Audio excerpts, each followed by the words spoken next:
Hello, everyone from Artist House, Asya Zlatina and Dancers. I'm Asya, and I'm reporting to you live from my studio and office for the last couple of weeks. It's my home. And today I just wanted to tell you a little bit about how choreographers and dance teachers have adjusted to the virtual platform. So for us, for many of us, this was very new. And even though I actually got my master's degree online, I was not ready to jump into this quarantine situation with just the virtual opportunities. But because we had to, it was an incredible opportunity of growth and transformation for myself. We now have a virtual school. You could see this at artist-house.org. And we have not stopped choreographing and meeting virtually. We've since created a fantastic piece called Carry On, which I hope you'll all see. Again, you can see that at artist-house.org. But more importantly, I think the spirit of art and the creatives carries on and uplifts people's spirits. So our spirit in turn lifts your spirit up. So today I just wanted to tell you a little bit about how we do that. Since clearly a virtual platform is very different than seeing a show in live, we started thinking immediately as we were meeting virtually through various platforms, how do we keep it effective? What are certain elements and priorities that we will now have to consider? How can we turn this space into something that will translate to the audience? And actually, this is something even different than dance on film, because dance on film, there's many bodies, there's a camera following you around. This, we actually have to tailor all of our classes and our choreography to boxes on the screen. So one thing you can notice right away about me, it's the choice of colors that we have. We definitely want to be sure that we're standing out like a pop out from our background, and this way we can help our students see better.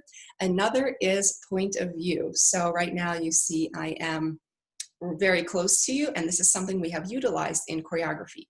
We've done everything from going back in the space to shifting very, very close. We've also thought about what are certain lines, elements, and pictures and imagery that we can create that will actually take up the screen and make our dancing more effective. So again, with classes, it's a little bit different, because what we would do is we would show a combination, help with the training of the muscles, and then give some feedback based on what we see. For sure, want to be maintaining professionalism regardless of dance or choreography, or dance classes. So with the classes, definitely want to be sure that there are no animals or people in the background, whereas with choreography, it was okay. We were actually trying to capture what's happening in the moment of quarantine, and since everyone happens to have their animals around them. But for dance classes, that's actually very key, not to have anything in your surroundings. One, because you want to maintain a professional atmosphere for demonstration without distraction, and two, because you don't want the student to get injured on some furniture or a person that might be walking by. So those are things we've had to think about. Now, coming back more to the choreography, I would like to actually demonstrate for you some things that we've done. So one creative tool has been blacking out the box. So let's say, for instance, I want to do something in this plane here. I finished my dancing, and then I need to move somewhere else. And again, that's simply because of the location of the camera. I need a little bit more room to dance. And now you see me in a completely different way. I have transported myself, and I have picked the best angle where I can actually move my body and do all sorts of things. Also, we wanted to utilize the faraway aspect, using the whole body, as well as coming really close and doing some arm choreography.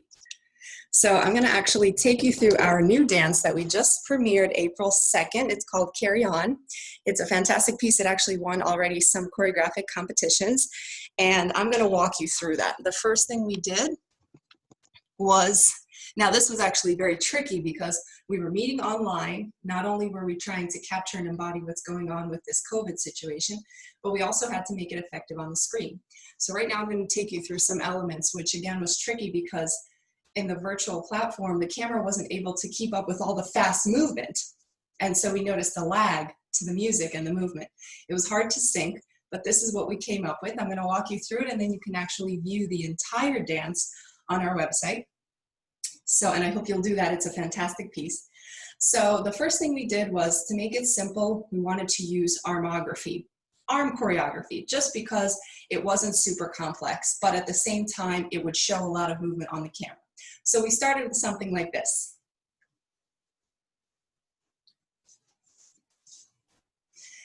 And it was pretty simple for all the dancers to do together. It was something that we could do in a safe space without moving around too much.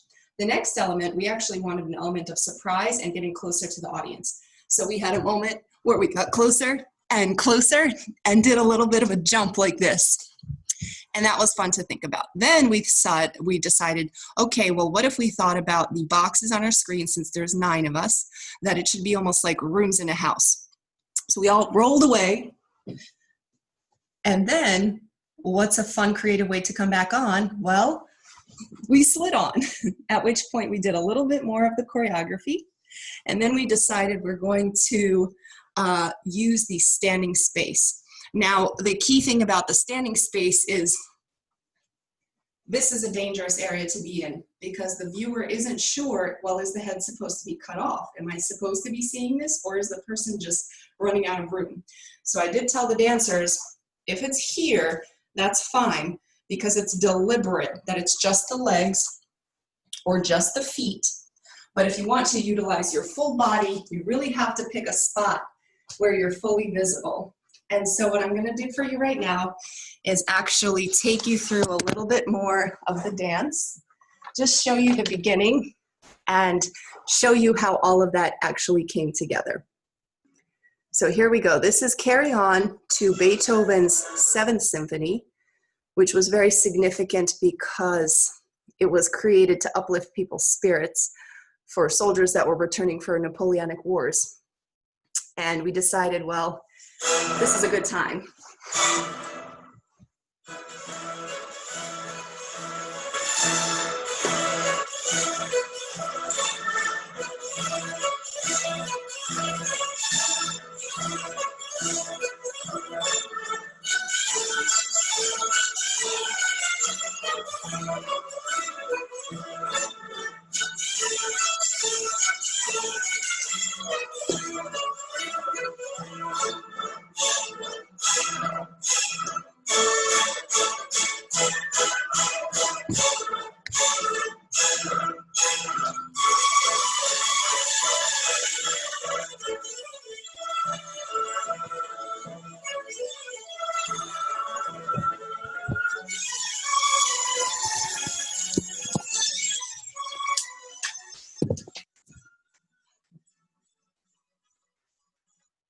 So I hope that little demonstration was fun for you, and you can see how we put all the elements together. Thinking about the music, thinking about what would work with synchronicity, thinking about what would work with the costuming and the colors that you would see, thinking about the relationship of the person to the screen. And if you'd like to stay in touch with us, for sure check out our website, artist-house.org. We are Artist House in Philadelphia, and this is Asya talking to you. I wish you all a very, very, very safe time and success in all your future endeavors. Long live the arts. Thank you.